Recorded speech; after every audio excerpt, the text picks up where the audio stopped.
In today's show, we look back at all of the action from Wednesday across the NBA. Michael Bolton. Thanks, Josh. It's Michael Bolton here, and it's time for another episode of the Locked On Fantasy Basketball Podcast. Let's get to it. Let's get to it, indeed. You are Locked On Fantasy Basketball, your daily fantasy basketball podcast, part of the Locked On Podcast Network.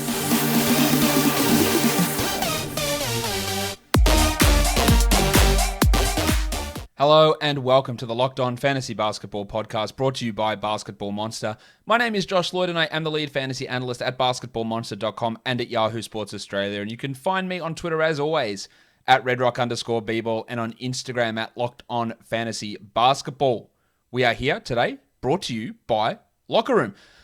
Locker Room, download the app, join me on Friday, and you can get in on the action. Locker Room is changing the way that we talk sports. All right, we're here to talk about the games from Wednesday. There were 10 of them, so let's get into them straight away. First one, the Orlando Magic beat the Cleveland Cavaliers 109-104.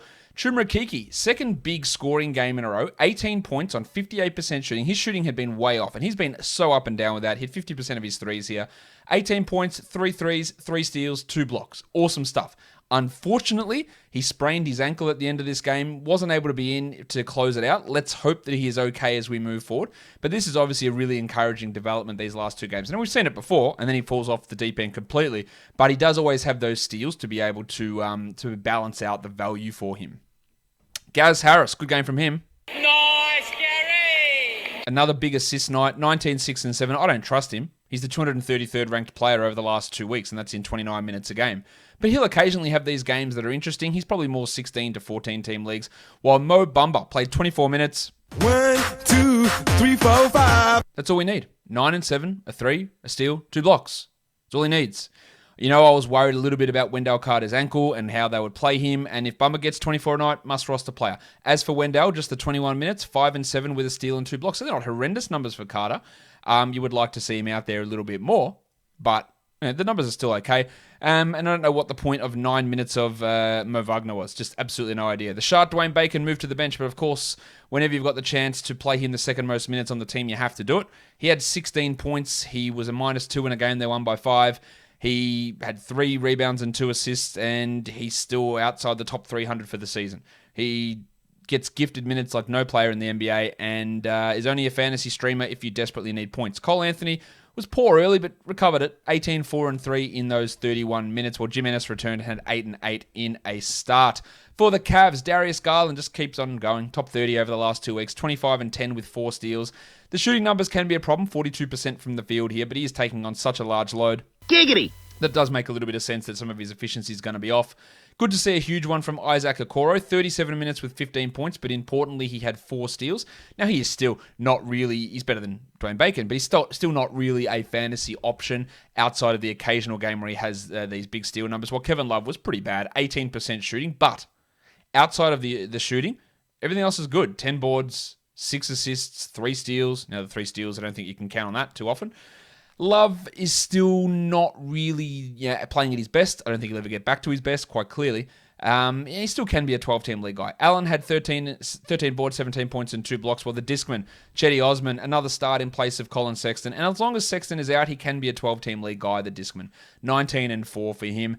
Dean Wade, who played 30 minutes last game, played 13 here. He was terrible. 3 points in those 13 minutes, while Fundo Kabengele had 8 and 3. Now, Kabengele is a guy, obviously he's bounced around a bit, never really got an opportunity. But he does have an interesting, much like a Mo Bamba, an interesting fantasy skill set. So he's always just a name to watch in case he is forced into a role larger than what we usually expect from him.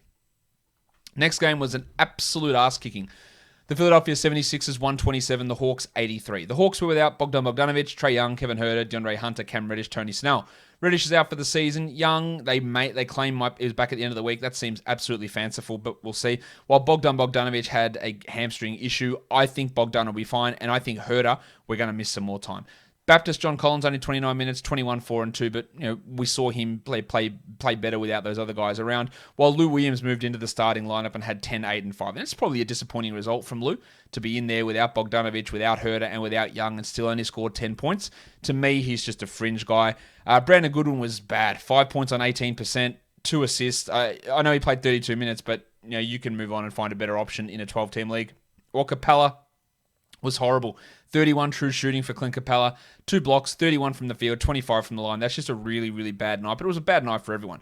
Deeper leagues, Skylar Mays, just pay attention if other guys need to remain out. Mays had 11 and 5 in his 23 minutes, while Solomon Hill had an interesting offensive game. He was also somehow a minus 35, but 14, 5 and 4 with 2 threes for Solomon Hill. For the Sixers, I don't really know how much to get into this. 17, 6 and 5 for the thick hogsman Tobias Harris. I think I am a TH. T to the H. Yeah, TH for life. Embiid had 17 and 7 with 3 blocks, but these guys played 25 minutes. Seth Curry had 20 points in 26 minutes. Shake Milton had 12, 6 and 6 in 13 minutes. Tyrese Maxey chipped in with 11 points. Ben Simmons played 16 minutes. This game was over so quickly that everyone could just sit down. Every single player on this team had a positive plus-minus. That's how dominant they were. And Matisse Thybulle, despite playing just 17 minutes, still had 3 blocks. So still helped you in those categories that he always helps you in. Paul Reed also had 2 blocks in his 7 minutes. Another massive stat stuffer that we have to watch to see if there's any opportunity for him at any point to get more minutes. Guys, rockauto.com. It is the place that you need to go when you're looking for auto parts for your car or truck. Chain stores have different price tiers for professional mechanics and for do-it-yourselfers. RockAuto.com's prices, they're the same for everybody, and they're always reliably low. RockAuto.com always offers the lowest prices possible, rather than changing prices based on what the market will bear, like the airlines do. RockAuto.com is for everybody and does not require membership or account login. The catalog's unique and it's remarkably easy to navigate, and you can quickly see all the parts available for your vehicle and choose the brands, specifications, and the prices you prefer. Go to rockauto.com right now and see all the parts available for your car or truck, and write Locked On in their How Did You Hear About Us box so that they know that we sent you. Amazing selection, reliably low prices, all the parts your car will ever need. rockauto.com. Okay, next game. The Bulls lost to the Knicks. They didn't just lose, they got beaten easily. 113-94 Chicago. Nikola Vucevic. It's Big Vucevic. He had 26 and 18. Didn't shoot particularly well, but 2 blocks, 3 threes is good. While Garrett Temple, I thought, played well on court, but doesn't always translate to big numbers. But 12, 3 and 5 is at least solid enough for deeper leagues. And Kobe White had the shooting regress down here, 12 points. But he still brought us 9 assists and 2 threes and remains a 12-team league guy. Daniel Tice, who went off last game, had 21 minutes for 6 points, and this is why he wasn't a 12-team league ad. While Pat Williams' minutes are going down, 7 points for him in 23, and Markkanen had 14 and 6 in 25. Williams, Tice, Markkanen, they're not 12-team league players. Thad Young played 29, and in a twist, his numbers went down. Like, he plays 20 minutes and he drops in the biggest games you've ever seen. So then he plays 29 minutes and has an under 20 usage and has 10, 4, and 6 with 2 steals. He probably is still hanging around being a 12-team league guy, but it is hard to trust that on a regular basis. For the Knicks, Nerlens Noel was amazing. 8 points. That's not amazing. 8 rebounds. That's pretty good. 4 steals and 5 blocks. Holy shit. 60% from the field. 50% from the field, 100% from the line. Just an absolutely stellar performance from Randall. Well, let's talk Randall. That was from Noel. This is from Randall.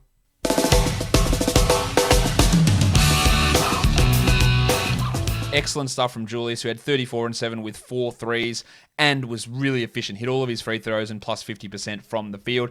While Rowan Barrett Jr. really filled it up. 22, 7 and 6, 2 steals, a block, 3 threes. He doesn't do this all the time. We know that. But this is a really good line. 60% shooting is obviously awesome too. While Alfred Payton, of course, back over 20 minutes there. 22 minutes for him, 9 points, 5 assists. Don't trust it at all. And Derrick Rose, who'd been playing well, did not. 6 points on 18% shooting with 6 assists in 25 minutes. And Emmanuel quickly went under 20 minutes, which is always a pain in the ass to see Thibodeau do that. 13 points, though, for Quick is all right. Of course, he's going to be horribly inefficient. He's going to be high usage, but he's going to be horribly inefficient. The 13 points and the 2 steals are pretty useful, though, for Emmanuel Quickly. Let's go on to the next game. We've got the Boston Celtics getting the bounce back over the Charlotte Hornets, 120-111. Miles Bridges' big, consistent run continues. 19, 4 and 4, 2 threes, 2 steals, and a block is excellent. While Devontae Graham also firing up. 25, 5 and 7 with 2 blocks from Devontae. PJ Washington Jr., 5 rebounds in his last 2 games. That's terrible, but 19 points, 2 threes, a steal, and a block gets it done. And Cody Martin, again, just bringing numbers. 9 boards, 3 assists, 1 steal. There's 12-team league value in Cody. Now, we try and work out what the hell goes on with coaches, but we don't expect Cody Zeller, who didn't play in the last 3 games literally at all, to come in and have 16 points in 17 minutes. Nobody could have predicted that. And if I'd have come on the show and said, guys, Cody Zeller's going to come out and score a point per minute, you would have told me to piss off because it's not likely. He did it. I don't know what it means for the future. We move on. Terry Rozier, the greatest shooter in the world, has fallen off quite a bit. Hashtag revenge game, 15 points on 18 shots with 7 assists. At least he was 6 of 6 from the line, but he is in somewhat of a slump. While the Jaylen McDaniels experience is clearly over. 7 points in 13 minutes for Jaylen. For the Celtics, the other Jaylen Brown, absolutely dominating. JB, you've done it again. 38 points, 7 triples, 7 boards, 4 assists and a block, excellent percentages, and he was joined by Tatum, who had 35, 8 and 8 with 4 threes. Just immense gains from those two blokes without Kemba Walker and without the suspended Marcus Smart. Evan Fournier started in place of Smart and had 2 points. Now, I said that his defensive numbers from last game weren't going to continue, but let's see if his shooting improved. Well, one of those things came true. The defensive stats disappeared, but the shooting did not improve. I do not believe that Fournier is a 12-team league guy. Get that garbage out of here! It's also pretty surprising to see 31 minutes out of Aaron Nesmith. 15 and 9 with 3 steals and 3 blocks. Now, I thought it was ridiculous when he was taken out of the rotation, but I don't expect him to play this much or do this on a regular basis. Of course, there's no Smart or no Walker. And those 6 combined steals and blocks, I will not say the word that starts with ST, is awesome, and it's just something we don't anticipate moving forward. Do not buy into that too much. The Rock DJ was back, 17 minutes for Robbie Williams, 4 points, 9 boards, 2 steals, 2 blocks. It is concerning that he played 17 minutes while Thompson played 29, but still, you got to add Rob Williams and let's see what happens. While Thompson had 12 and 13 in his 29, surprise starter Tremont Waters had 6 points, 6 assists, and 2 steals. Now, I think I like Waters, but there's absolutely zero reason for this. You could have just started Peyton Pritchard and played him 32 minutes. Now, Pritchard ended with 29 and had 8, 3, and 3, so hardly the best game for Peyton. He was a team best plus 16, but his recent performance from the last game didn't carry over here. But Waters, Pritchard, Nesmith, all big performances, interestingly, with both Smart and Walker out, Romeo Langford, DNP, CD. They tried him. He wasn't good. He's out. He might come back in. We'll see. But yeah, interesting to see Waters and Pritchard and Nesmith get the nod over Langford at this stage, but they're all not going to be real 12-team league options. Also, Grant Williams are in the rotation. He played 35 seconds, and that is it. Next game for us to look at was the Lakers taking on the Washington Wizards. The Wizards win at 116-107. Tony Davis looked a little bit better, 26 and 5 with 2 threes, 3 steals, and 2 blocks, while Kuzma, what a line from Kuzma, 11 points only, that's shit, but 7 boards, 8 assists, 2 blocks. All right, Kyle. I don't think that he is a must-roster 12-team league guy, but the last couple have been all right. Schroeder had 13, 4, and 8, and Drummond played only 20 minutes, but really, actually insane usage. 32% is insane for Andre Drummond. 17 and 11, but it gets it done for fantasy. I don't understand why you would do it in real life, but you did it. And then Montrezl Harrell, after his big game last time out, played 17 minutes. 12 points for Harrell with 3 boards, a steal, and a block. This is why I do not trust him to be a must-roster 12-team league guy. And then 35%, we want to talk about insane usage, 35% usage to Ben McLemore. He did have 16 points. It took him 16 shots to get there. But in what world is letting Ben McLemore shoot 16 times a good idea? Especially when they're not going in. The devotion to Ben McLemore and to Andre Drummond by Frank Vogel is confusing to me. When you're DNP CDing Wes Matthews and Marc Gasol. It's a bit troubling. It's a bit confusing. Horton Tucker, just the 23 minutes, 6, 4, and 4 with 3 steals. I think we look at him as just a deeper league steals streamer at this point. For the Wizards, of course, it was a triple-double from Russell Westbrook, 18, 18, and 14, with not too bad percentages. Not great, but not too bad, while Beal had 27, 3, and 3. And how did Dan Gafford look? Well, he came in as the backup center straight away, second center in, or first center off the bench, and ended up playing 13 minutes. He had 8 and 6 and nothing else. So again, just trying to understand how the rotations work are impossible. Alex Len's gone from playing 12 minutes a night to playing 25 minutes a night. He had 18 and 9 with 2 blocks, and I don't know. No question about it. I am ready to get hurt again. I like Len. I think he's a better player than we've seen in the past. And I know that he can be a good fantasy producer when he plays minutes, but there's just been no consistency. Do we buy in now and go, well, let's add Len and see what happens, only for him to play 14 minutes next game, and Lopez to come out and play 27, or Gafford to play 20? Okay, let me tangent a second here. The thing that shits me, right? Gafford has been the best center on this team since he arrived, pretty much. Now, Len played well in this game and the game before. There's no questioning that. But the thing that frustrates me about it is Scott Brooks comes out and it's like, man, Dan Gafford, he gives us something that no one else can. We can't wait. We're going to be increasing his minutes for sure. We're going to see a lot more Dan Gafford, and then we see a lot less Dan Gafford. Like, either don't say anything or do what you're going to say. Like, it doesn't make a huge amount of sense. Especially when we're watching the game, we're seeing this with our eyes. And then you're saying what backs up what our eyes say, and you go, okay, that makes sense that he plays more minutes because he's playing well and he's the best center there. And then the coach says, and you go, all right, it's happening. Let's go. It's going to happen. And then it doesn't. That's where my confidence in these coaches disappears. Davis Bertans was on a hot streak. He no longer is. 0 points on 0 of 6 shooting. That's 2 stinkers in a row.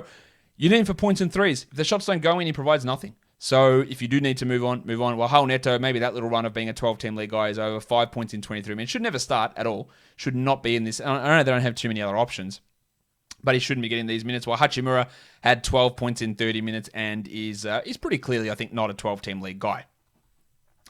BetOnline is the fastest and easiest way to bet on all your sports action. Baseball season's in full swing. The NBA is still going. You can track all that action at BetOnline. This week, tons of sports action on the go as the NFL draft is on and the Kentucky Derby is back as the first leg of the Triple Crown begins this weekend. Get all the news, odds, and info for your sporting needs, including Major League Baseball, NBA, NHL, and all your UFC, MMA action. Before the next pitch, head over to BetOnline on your laptop or mobile device and check out all the great sporting news, sign-up bonuses, and contest information.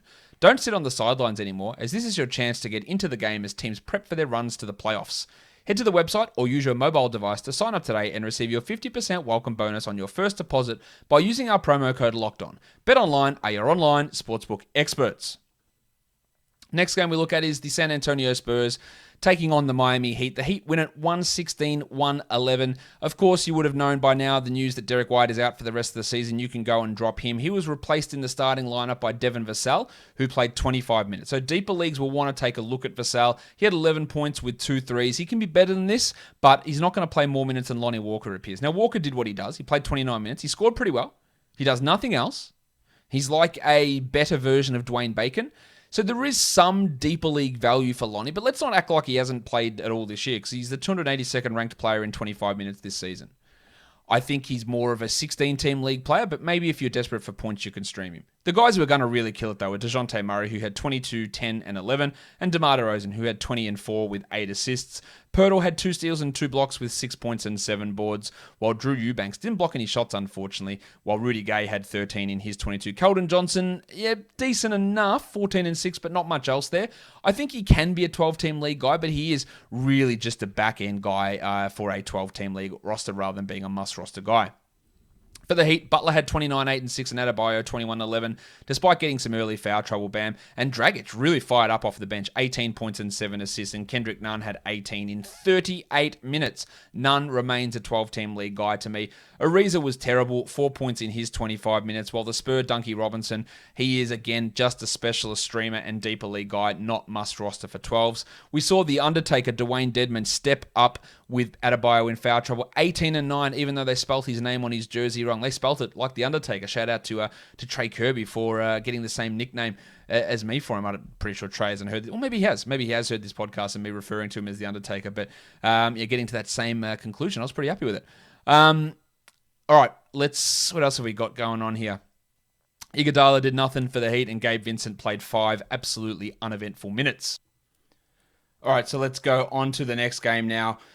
The Portland Trailblazers, they comfortably handle the Memphis Grizzlies 130-109. Storm and Norman Powell went scoreless last game, so he dropped in 24 points with 5 rebounds and 57% shooting. So back in business there with the shooting coming back as well. McCollum had 26, 4 and 6, and Lillard had 23, 3 and 5. And even in a game when they win by 21, Lillard still can't quite get going, can he? Still not quite there. 40% shooting, 23 points. Nurkic only played 21 minutes. If it's a blowout, they just don't need to play him. 15 and 9, a steal and a block. They're still unbelievably good. Per minute numbers, we just want those minutes to push up. While Bob Covington was playing the role of Norman Powell, I guess, 0 of 6 from the field. He did have a steal and 2 blocks, but hard to fail. What I'm trying to say, hard to fault too many of these guys in this game. Anthony Simons cooled way off as expected, 8 points in 21 minutes. While we had Melo dropping in 18 points in 23 minutes. So some really high shooting numbers, and he was a team best plus 27. So really strong in a really easy blowout. Ja Morant, yeah, look, we know he'd been playing well. 10 points on 27% shooting isn't it. But he did have 2 threes. He did have a steal and a block and 8 assists, so providing value in other areas, while Dylan Brooks had 18 points in 60% shooting. But plus minus was pretty rough. The Justice Winslow's just bad. Like, he's just bad. He should not be playing at all. Yet they're forcing him into a role that he shouldn't be in. Grayson Allen went to the locker room with a hand issue, came back, played 22 minutes, not a 12-team league guy. DeAnthony Melton had 6-3-3, hard to roster him in 12-team leagues. Brandon Clark had 8-10, not a 12-team league player. Well, Jaren Jackson just murdered your field goals. 27% for 13 points. He did have 2 threes and 2 blocks, but the minutes remain frustrating. The fact that he's not starting is frustrating. Well, Jonas Valanciunas had 19 and 6 in 25 minutes, which is all right, but I do worry a little bit that Jackson is going to cut into his overall upside as we move forward, as we get a little bit more of that playing time of Jackson at center. But overall, a pretty disappointing night for the Grizzlies.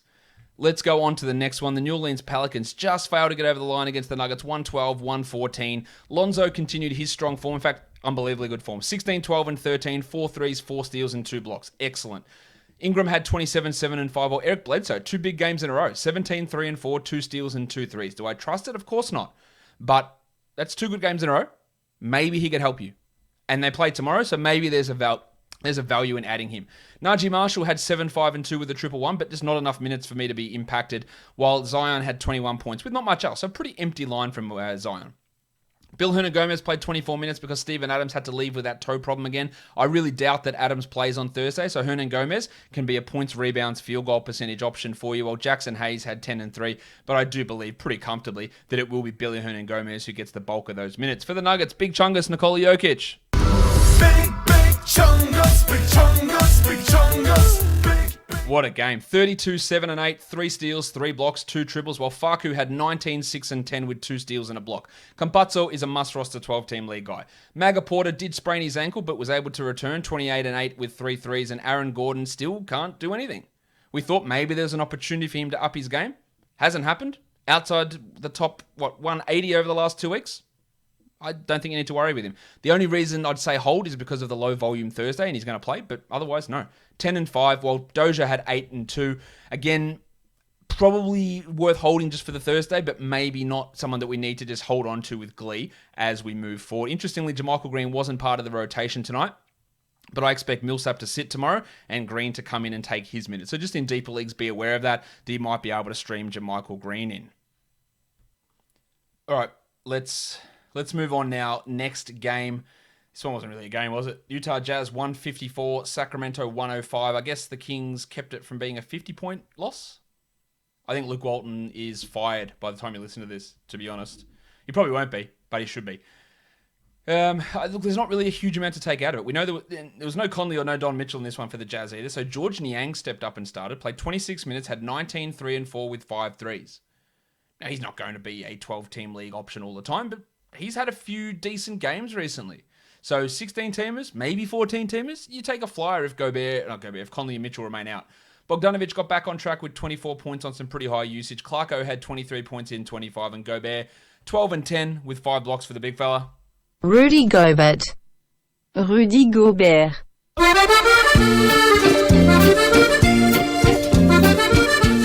Look, we can see how much of the blowout this is. Trent Forrest played 21 minutes and Jarrell Brantley had 13 points in 12 minutes. Forrest, I thought, was all right. 9 points with 6 assists. But again, this is just so much of a garbage time game that it's very hard to get a huge amount out of it. Ingles, 13, 2, and 7. For the Kings, yes, there was no Harrison Barnes. There was no De'Aaron Fox for them. They started Chimezie Metu, who played 34 minutes. 6 and 5 with 2 steals. It's not great. But I think Barnes is going to miss at least another 1 or 2 games here. And I think Metu can be at least a stream option for 14-teamers. Bud Hield, shout out to him. 18, 5, and 7, 2 steals, 3 blocks, 3 threes. Like good production right across the board. Halliburton was pretty rough. 13 points with 8 assists. A horrible minus 42, which is a team worst. The stats are okay. But this where I think he does struggle in terms of being a player is his inability to get to the line. I just don't think he's the guy you want driving the offense necessarily. Rashawn Holmes had 18 points, but empty outside of that. Justin James got hot. 16 points in 17 minutes. And Delon Wright, I think we've got to view Wright here as a streamer for steals. He had 2 steals in 26 minutes with 8 points. He's not really getting me excited as a must-roster guy with Fox out. I think we just got to look at it and go, well, maybe he's a steals and assists sort of player. While Mo Harkless had 2 blocks. He didn't do anything else. He can't really be a high-usage guy. That's what I talked about when Barnes went out. People say, do we add Harkless? Well, I think his role is not going to change much. He's going to play the same minutes. He's just not going to be able to step in and be an 18-point-per-game guy. So he's going to get the steals and blocks usually, but that's really about it. This is just absolutely shitful from an absolutely shitful team with a shitful head coach, and it's a shitful franchise, and I feel sorry for Sacramento Kings fans because they don't deserve this bullshit that gets dished out way too often. The next game, which is the last game of the day, the Phoenix Suns and the Clippers. The Suns win at 109-101. I believe this clinches the playoff spot for the Phoenix Suns, so congratulations to them. Back to the playoffs for, I think, 10 years it's been. So awesome stuff for them there. Paul George returned 25-10. Well, didn't go anywhere, but he returned with a big game, 25-10 with 3 threes and 3 steals. And Rondo, 7 assists and 2 steals. Now, the Clippers have a pretty shitty schedule. We know that. But in the fantasy playoffs, if you need assists, you just got to make moves that get you assists. And Rondo could be that player. Morris had 16 and 4. We know he's a pretty empty stat line guy. And when Kawhi comes back, that scoring and usage will drop. But he has the value in that area. Well, Terrence Mann had 12 and 6, which is totally fine. And he had some really good plays on the day, but he is nowhere near a 12-team league player. Reggie Jackson had 10, 2, and 4, while Batum had 8 points in 23 minutes. Batum is not a 12-team league guy. Reggie Jackson probably still is, but if you need to move on, there's absolutely no problem with doing that one. Zubats had 14 and 7. For the Suns, Chris Paul was great, 28, 3, and 10 with 3 steals. And McCall Bridges, this is why I like him, 13 and 7, 2 threes, 3 steals, 2 blocks. We haven't seen big steal games from Bridges all that often this year, but we're seeing some good performances here from him now. While Torrey Craig started in place of Jay Crowder, he had 10 points with 2 threes and 2 blocks and a steal. That's basically a Jay Crowder sort of line. I wouldn't say that he's a 12-team streamer. He's probably more 14 to 16 while Crowder is out, but this was good nonetheless. Cam Payne went bananas, 15 points, a lot of those early, so don't read too much into it, but it was big. Well, Devin Booker, again, much like Damian Lillard, you look at it and you go, 21, 6, and 3, it's fine, but it's just off. It's just missing something. He's the 123rd ranked player over the last 2 weeks, Booker. It's frustrating. And speaking of frustrating, DeAndre Ayton had that little stretch where we go, okay, he's figured it out. 5 points, 25% shooting, 2 free throw attempts, no blocks. He had 11 boards at least. His inconsistency continues to be absolutely frustrating, while Cameron Johnson had 2 points, and he is nothing more than a streamer for 12-team leagues, but probably even more 14-team leagues for points and threes. Let's have a look now at the top ads over the last 24 hours. Daniel Tice up 14%. I wasn't fully behind that, and I think that didn't work out too well today. Campazzo up 12. He should be rostered everywhere. Roby's up 10. He should be rostered anywhere. Chuma Okeke, let's hope the ankle injury is not too bad, but the shooting back on track for 2 games at least. While Kenyon Martin Jr. up 8. He's got some short-term value for sure. I'm not sure if he needs to be rostered everywhere, but he does have some short-term value. In terms of drops, Bruce Brown down 14. Derek White season over down 13%, unfortunately.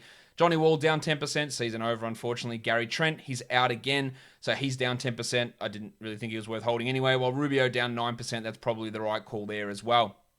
Top 10 players under 50% rostered. Neesmith with an absolute monster today. That sort of came out of nowhere. I wouldn't read too much into it. Niang, as I just mentioned, we could look at as a deeper league streamer while Conley is out. Gary Harris and Isaac Okoro had some big performances, but I don't really think they're ones to stick. Same with Dwayne Dedman. That's more of a scenario that if Adebayo is out, we look to him. Seth Curry, but that was a weird game. Garrett Temple, 16-team leaguer.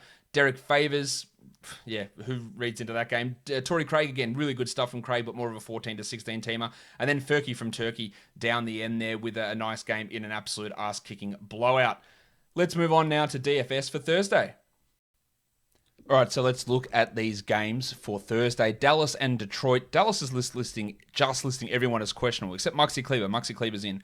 Redick, Finney-Smith, Richardson, Porzingis, and Doncic are all questionable. Now, we were worried about this 5-game week and what it meant. We've already had Richardson and Porzingis miss 2. Does Finney-Smith miss one here? Does Doncic miss one? They're going to miss one at some point. They've been listed questionable for every game. Whether it's this one against the resting Pistons remains to be seen. Now, Detroit's going to be without Jeremy Grant, Corey Joseph, Wayne Ellington, and Mason Plumlee. And some might say, that's awesome. I'm one of those people. Awesome. Let's go. Isaiah Stewart time. Killian Hayes time. Sadiq Bey, the Jackson boys. Let's see what they were able to do. Really good stuff from Detroit to just sit those old crusty bastards out and let the young guys go. That's a bit unfair to Jeremy Grant, but let's be honest. He's not playing particularly well. The Nets and the Pacers, no James Harden, no Nick Claxton for Brooklyn. While Indiana has no Sabonis and no Turner, we don't know whether Goga's going to play or Jeremy Lamb. That will have an impact on the value of O'Shea Brissett, of course, because if those guys are out, Brissett's going to play 25 minutes or so at center, which helps his rim protection numbers. But if both Goga and Lamb play, it does impact what Brissett will do. I think he'll still start regardless, but it impacts his overall upside. The Bucks and the Rockets, said this in a few places. I wouldn't be surprised if this is a game where the Bucks just sit everyone. It's against the Rockets. You're getting near the end of the year. Just one of those random, hey, everyone's sore, and they sit out. So just don't be surprised about that. The Bucks are 12.5-point favorites. The total's 232. I got no inside information to say that's going to happen, and it probably doesn't happen. But if there is going to be an opportunity for it to happen, it's probably here. For Houston, we are looking at Daniel House and Avery Bradley both questionable. No DJ Augustin still. No Eric Gordon still. So we're going to have lots of Kelly Olynyk, lots of Tate, lots of Wood, lots of Porter.